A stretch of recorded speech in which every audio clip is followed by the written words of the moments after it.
Alors, infidélité, comment l'éviter dans son couple? Bonjour, je suis Myriam Bidot, coach et thérapeute de couple et je vous souhaite la bienvenue dans cette vidéo. Alors c'est une question cruciale.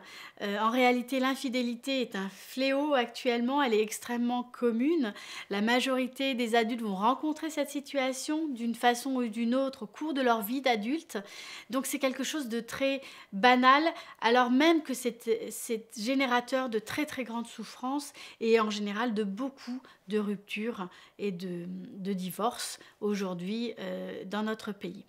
Alors, comment éviter l'infidélité dans une relation de couple? Tout le monde aimerait avoir cette formule magique. En réalité, c'est quelque chose qui se travaille dans la durée au quotidien, en fonction de ce que l'on fait, de ce que l'on vit dans sa relation de couple. C'est une chose importante que je souhaitais partager avec vous, c'est la notion de phase dans les relations de couple. Vous savez que toute relation longue, toute relation qui va perdurer dans le temps, toute relation engagée, démarre en général par une phase qui s'appelle la phase de fusion. Cette phase de fusion est plus ou moins longue en fonction de beaucoup de choses. Si la relation est à distance, elle sera plus longue. Si la relation est une relation, par exemple, entre des personnes plus jeunes, cette phase de fusion sera également plus longue. Et puis, plus on avance dans la vie, plus on a eu d'autres relations précédemment, plus cette phase de symbiose, de fusion, va être relativement courte et s'échelonner à peu près sur une année. Sinon, elle peut aller jusqu'à 3 ans. Ensuite, à cette phase de fusion, arrive une phase qui s'appelle la phase que certains auteurs nomment, qui s'appelle la phase de symbiose aigre-douce. Alors, qu'est-ce que c'est que cette phase-là? Cette phase-là, c'est une phase où en réalité, le couple n'a pas encore acquis une maturité émotionnelle suffisante, que ce soit dans les interactions ou au niveau de chacun des partenaires. Et c'est ce manque, entre guillemets, de maturité émotionnelle qui va donner la possibilité à l'infidélité de prendre place. C'est-à-dire qu'en réalité, le couple n'est pas allé à un niveau suffisamment d'intimité émotionnelle, de lien et de profondeur dans la relation qui va donner la possibilité à ce que cette infidélité prenne place. Souvent, il y a des couples qui vont dépasser ce stade-là et qui vont aller sur des phases, entre guillemets, plus avancées dans leur relation de couple avec des périodes extrêmement proches et intenses sur le plan intime et émotionnel, et parfois à l'occasion de problèmes graves de santé, d'un deuil, d'épreuves particulièrement douloureuses dans la vie, vont faire comme une marche arrière et se retrouver dans cette deuxième phase de la symbiose aigre-douce. Ou bien il y a certains couples qui vont rester dans cette phase-là et qui ne vont pas pour le moment développer suffisamment leur relation pour aller dans quelque chose de beaucoup plus connecté, de beaucoup plus profond sur le plan de la connaissance de soi et de la connaissance de l'autre dans sa différence. Parce qu'en fait, cette phase-là, c'est d'accepter l'autre dans toutes ses facettes et normalement, notamment ces facettes qui sont des facettes qui sont difficiles pour nous, qu'on aime moins, qu'on apprécie moins.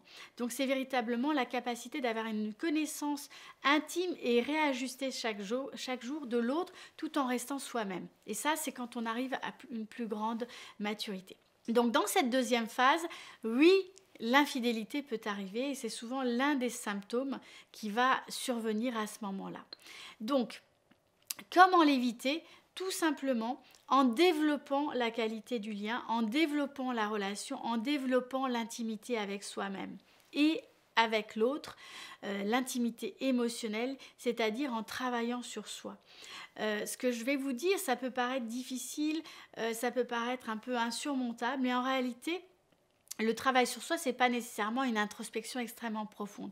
C'est simplement acquérir un certain niveau de maturité émotionnelle, à la fois de soi, savoir ce qui se passe en soi sur le plan émotionnel et être capable de le communiquer, de le partager avec l'autre, et savoir aussi accueillir les émotions de l'autre. Quand ça c'est possible, la relation va rester vivante, elle va pouvoir évoluer, elle va pouvoir se transformer, elle va pouvoir grandir et se développer. Et ça c'est le meilleur rempart contre l'infidélité. C'est-à-dire que quand il y a une qualité de lien importante et un lien qui est vivant, renouvelé, eh ben, il n'y a pas de place pour l'infidélité. En réalité, la connexion est tellement forte entre les personnes, le lien se développe tellement jour après jour qu'il n'y a pas ce risque-là qui va intervenir. Maintenant, On peut être dans des relations qui sont à des stades beaucoup plus, je dirais, jeunes, plus immatures de la relation. Et ça ne veut pas dire qu'on ne va pas pouvoir évoluer. En réalité, chaque relation a besoin de grandir, d'évoluer, parce que les êtres qui la constituent sont des personnes qui grandissent et qui évoluent.